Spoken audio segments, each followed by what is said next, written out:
اما بعد اعوذ باللہ من الشیطان الرجیم بسم اللہ الرحمن الرحیم. میرے ہاتھ میں قلم ہے میرے ذہن میں اجالا، میرے ہاتھ میں قلم ہے میرے ذہن میں اجالا، مجھے کب ڈرا سکے گا کوئی ظلمتوں کا پانی.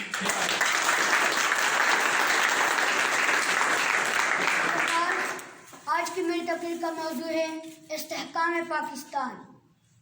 میرے لیے بڑے فخر کی بات ہے کہ آج کے دن مجھے لب کشائی کا موقع مل رہا ہے.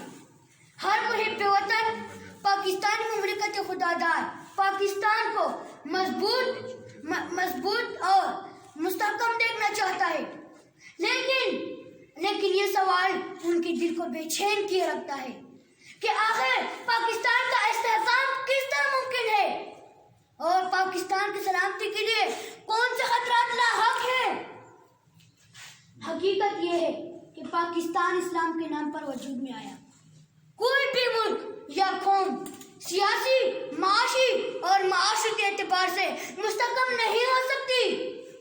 اسلام اپنے جاننے والوں کو ایسی قیادت منتخب کرنے کی ہدایت کرتا ہے جو مومن صالح، قابل اور جرأت مند ہو. صدر وقار، پاکستان کی ترقی میں سب سے بڑی رکاوٹ طبقاتی نظام تعلیم، کچوے کی رفتار سے چلنے والی عدلیہ، بجلی کی لوڈ شیڈنگ، کمزور معیشت، سیاستدانوں کے بڑے پیمانے پر کرپشن اور سیاستدانوں کا آپس میں ایک دوسرے کے ٹانگیں کھینچوانا شامل ہے. صدر وقار، جاپان نے 20ویں صدی عیسوی میں ایٹم بم کا کر دنیا میں ایک مضبوط معیشت اور مضبوط قوم بن کے ابھرا، جبکہ ہم نے ایٹم بم بنا کر ہماری معیشت پستی کی طرف گامزن ہے. اس طرح چائنا جو ہم سے بعد میں آزاد ہوا تھا، ان کی مخلص قیادت نے چائنا جیسے قوم کو چاند پر پہنچایا.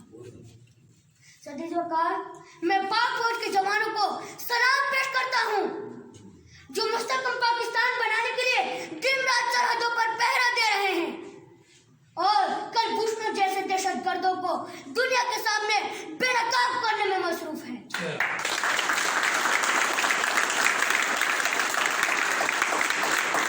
حکومتی کے جذبے کے تحت میرا بھی جی چاہتا ہے کہ مستحکم پاکستان کے لیے اپنا تن من دھن سب کچھ پیش کروں.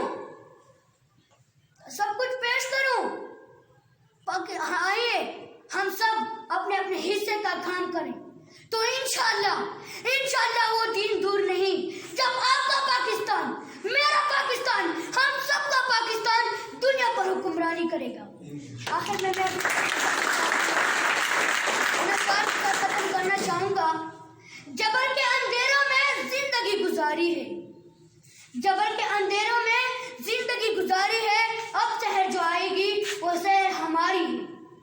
ہم نے ایسے روح پھیرے آندھیوں کے، طوفانوں کے، دشمنوں کے ذہنوں پر ایک پاکستان باری ہے. پاکستان زندہ باد، پاک فوج پائندہ باد.